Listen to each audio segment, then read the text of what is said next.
Hi, everybody, and it's a great pleasure for me to be here with you.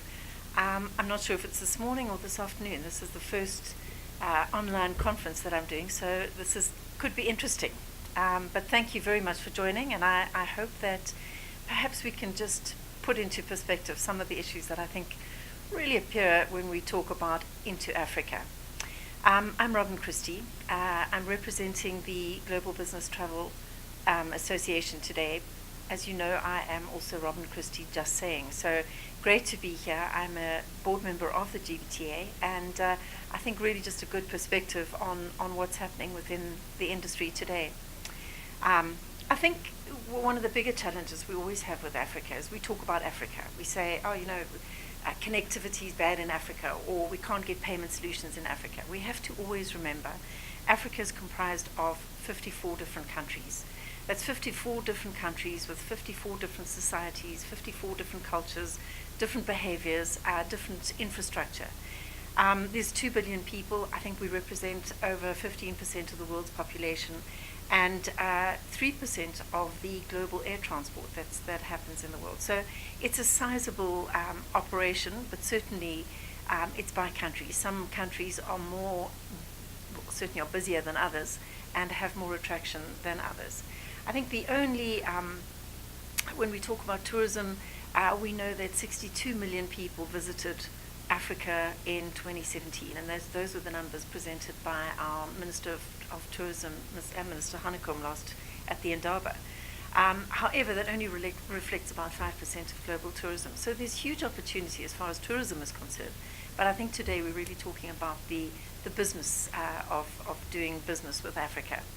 I think, we all immediately think of, the barriers, the challenges, the roadblocks, the difficulties, the things that can go wrong. And I'm always fascinated that whilst it's such a fragmented destination, or is so made up of so many different facets, I think we all deal with visas, inoculations, the connectivity, and safety. I mean, those are the 4 key areas that we talk about when we talk about Africa.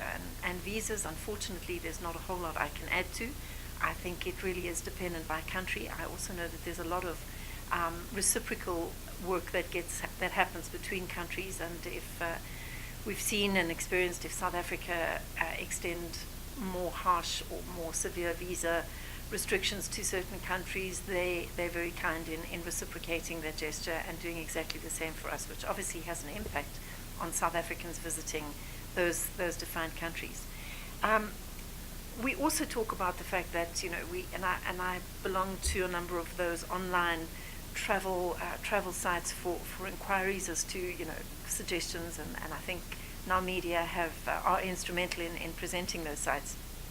And I'm fascinated because most of the time the information there, whether it's Africa or it's anywhere in the globe, is about visas. And I think it's the one area that we really have to just be very, very cognizant of, and certainly cautious when advising our customers, and as travel buyers when advising your travelers. Inoculations as well. Very often it's not the inoculations you need when you're going into a country, it's when you're returning into South Africa, and certainly something that has to be top of mind, and something that you cannot inconvenience a traveller by forgetting to advise him that on his return into South Africa he's probably going to have more of a challenge than anywhere accessing another country. And the connectivity, which I will talk about later. We expect that connectivity is going to be just the same as what we experience here in South Africa, or when we travel on the other continents. Africa has challenges as far as connectivity is concerned. Challenges I know that they are well aware of, and certainly that we're dealing with by country. But it does prohibit some of the work that we do. I'm always interested as well when we talk about safety and security, and how we inform our customers and how we inform our travelers, and is it safe to go there and isn't it safe to go there. I think it's very important to understand as a travel company, even as a travel buyer, it really isn't for you to make that decision. There are some exceptional companies out there who do the whole medical evacuation and repatriation of any emergency that may take place. It's a third party, very often linked to insurance.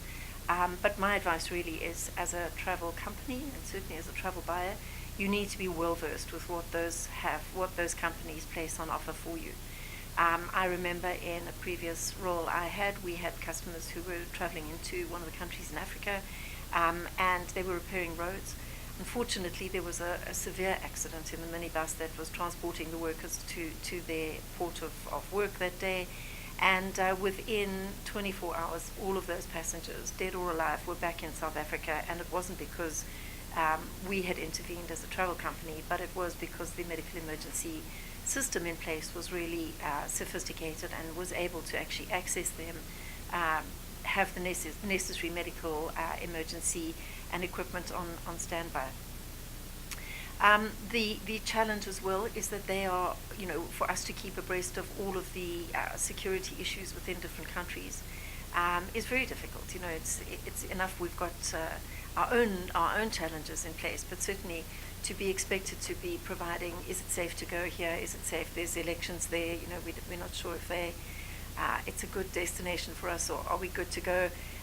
These companies, these third-party medical evacuation and emergency companies, are certainly well versed, and really they have a great interface into your business, where they will prompt the conditions in the countries that you're visiting, the itineraries synchronized with their systems, so they're able to predict who's going where and keep a track on those individuals. So certainly, crazy to think that as travel companies, we should be restricted, or certainly have to know everything about those countries. Very difficult.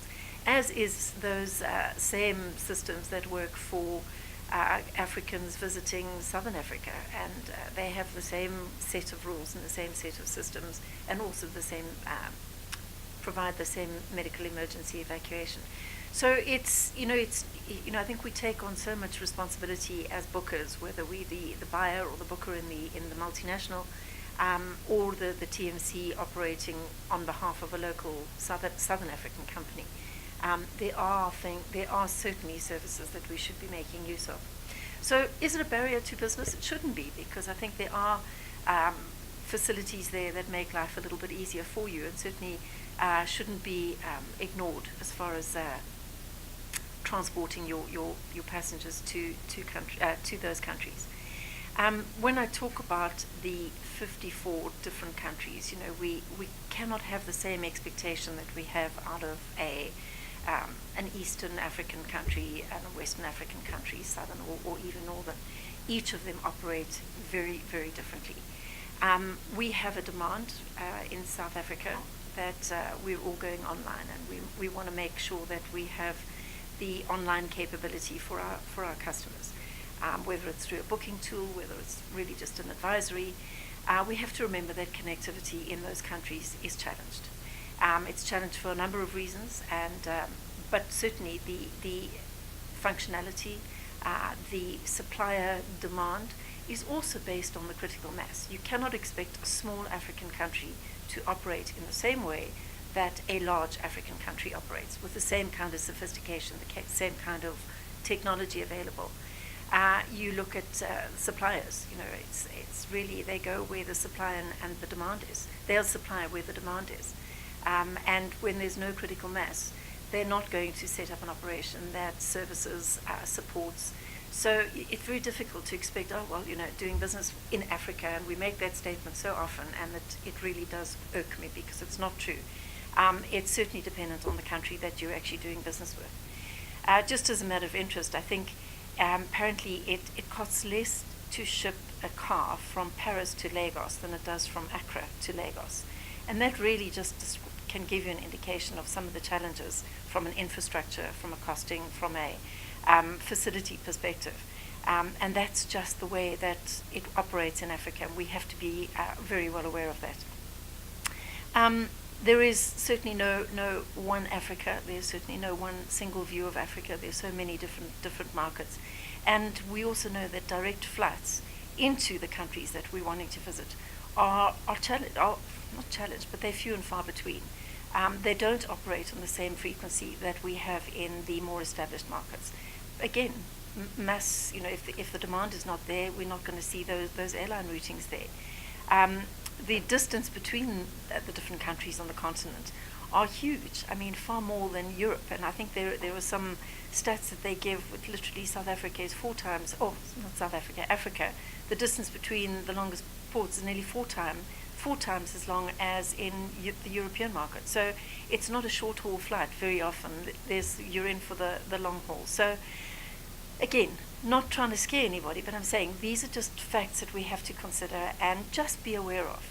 I think it's also very important that we are cognizant of the dynamic of the country that we're visiting. Talking about TMCs and talking about travel buyers, if you're a frequent booker into to a country, whether it's Kenya, whether it's Ghana, whether it's Tunisia, where it's really your responsibility to find out as much about that country as you possibly can.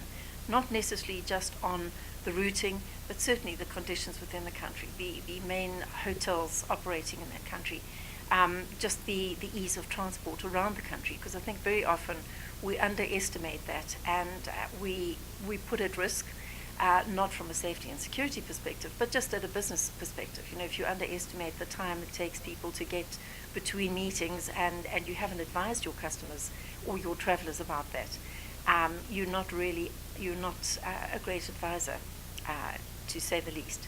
So I think when we talk about Africa again, it's the fastest urbanizing continent on the planet. And that's really good news for us, I think, because it just does tell us that the future is looking really quite exciting. We do see that there is a lot of infrastructure development. We've seen lots of work happening as far as connectivity is concerned. And I'm pleased to say an article written by Sufan Winson recently was an indication of that, saying that the payment solution sector is certainly seeing better advancement, and that was feedback received from the travel trade. So we are seeing development, but again, you know, Europe has combined all of their different countries into a single trade zone, but Africa, we currently have 16 different trade zones, and that poses its challenges on its own. It's not just simple and straightforward. The fragmentation that we have with some of those infrastructure initiatives, we lack the major road connectivity, road and train, and I don't know that there's many passengers, many travelers who opt for car hire when they land in some of the countries in Africa. Obviously, from a Southern Africa SADC perspective, I think our travelers are very comfortable hiring cars in Botswana and Namibia because we understand the lay of the land, the laws of the road. I think in other countries it may be a little different. We might not do that unless it's for a tourism adventure when you're doing an overland 4x4 excursion. And then in those countries, the hiring process is very sophisticated. They have all of the necessary tools and all of the necessary vehicles that you may want. So it all is there, but it just is very dependent on what it is you're targeting and what kind of a traveller you're actually looking after. Of course, with that lack of infrastructure, it increases the cost of doing business. And I think our airlines, and I'm not the right person to speak on behalf of the airlines, but I think that's one of the challenges that they face. You know, landing into those different airports, there are some challenges as far as the costs and the different taxes and the security issues within those different countries. So despite it all being a barrier to entry, I think that the economic integration into Africa and other African countries is not only taking place, I think it's gathering speed at this stage, which is, as I mentioned earlier, really exciting. Primary drivers from the continent is really Africans doing business with Africa. We've seen that there are more Africans not touring, but more Africans visiting other countries in Africa than from the global market. Expected slightly. I think we're a little skewed by what we perceive as the Asian influence, and certainly the work and the opening the borders from a Chinese perspective. I think there are certainly significant amount of Chinese visitors into African countries for all different reasons, and a lot of them from the work and assisting in developing that infrastructure. But it's interesting that there's more Africans doing business in Africa with Africans. So, and I think that's quite exciting for all of us. The data connectivity, and I think we have some perceptions, and when we create business policies and we talk to our customers, we say, well, just go in and have a look online and look. Very often that process is A, not available, or B, very expensive. We've heard a lot about the seabed cables that have been installed, and unfortunately for those countries, but they really have only serviced those countries that are close to the sea. The inland countries are still suffering from lack of connectivity, and we're still a way away from actually getting that to the point where it's open access for everybody. That then again makes a challenge, or creates a challenge, because we connecting with your passenger and making sure that you have access to that passenger when and how he or she needs you, as in return where you need him, is a difficult challenge, as is the online development of platforms that provide online booking forms. Now, multinational companies don't always understand this, certainly when their head offices are not in Africa.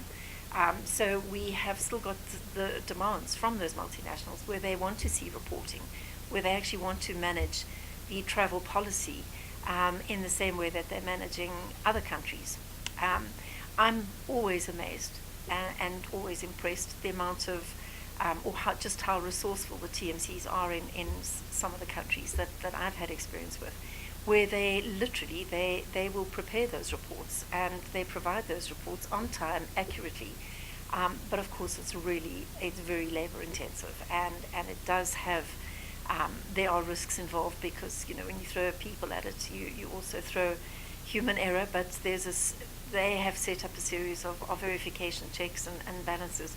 But so the companies are actually receiving that information, but not perhaps in the manner that they would like to, which is via a click of a button and an automated process where, from a head office perspective, you can actually check and see who's traveling where and what the cost of that travel was. Talking about resourcefulness as far as African agencies are concerned, we underestimate, and I think we in South Africa, we expect everybody should be operating the same way that we are. And actually, they would be lowering their standards in some areas if they did. So without being facetious or a little sarcastic there, I think we underestimate the sophistication that some of those agencies operate with. They also have standards. They may not have the pool of suppliers that we have. They may not have the connectivity to enable the online platforms the same way that we do have. But there is a skill, there is a responsibility. They are very involved in local associations. There's a very good network amongst them. They speak very regularly to colleagues, not only in Africa, but certainly in other head office countries. So they really are there. We just have to work with them. And as I said in the beginning, if you're going into a country, you need to understand just about everything there is to understand about that country without being perhaps condescending in the way we actually deal with them. We're looking from an African airline perspective, and I know that we've got Nico, who's probably best to talk about African. I think we certainly, of African airlines, I think we're seeing that the intra-Africa air capacity on the increase, and I think the airlines would do anything to get more access into the different countries. And of course, the sooner we have an open skies environment, the sooner the price of travel into African countries will come down. So I'm very excited about doing business in Africa, and I think the experience that I've had has been only favorable.